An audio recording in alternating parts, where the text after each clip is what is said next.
સુરતમાં Bardoli Kadod state highway પર પાણી ભરાયા। રાયમ ગામે સ્ટેટ હાઈવે પર વરસાદી પાણી ભરાયા। વરસાદી પાણી ભરાતા વાહન વ્યવહાર ઠપ થયો। જીવના જોખમે વાહન ચાલકો પાણીમાં પસાર થવા મજબૂર બન્યા। કુલ 132 રસ્તાઓ પર વાહન વ્યવહાર બંધ કરાયો છે।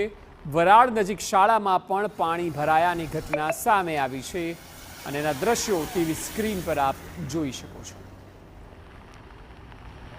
સુરત જિલ્લાના બારડોલી તાલુકામાં 8 ઇંચ જેટલો વરસાદ વરસવાના પગલે અનેક ઠેકાણે પાણી ભરાયા છે। પલસાણામાં બલેશ્વરમાં રેસ્ક્યુ કરાયું છે, ત્યારે અત્યારે આપણે જ્યાં ઊભા છે તે બારડોલી અને માંડવીને જોડતો માર્ગ છે, ત્યાં રાયમ નજીક પાણી ભરાયા છે।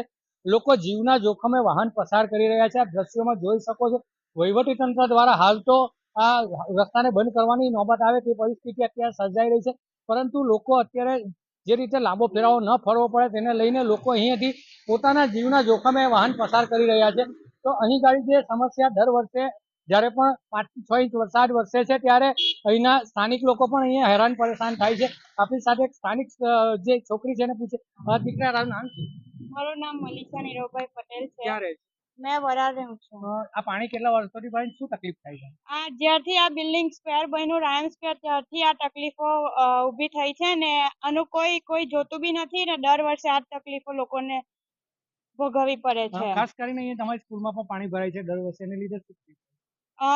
સ્કૂલના છોકરાઓને રજા મળી જાય છે અને એ લોકો પોતાનું એજ્યુકેશન નથી મેળવી શકતા।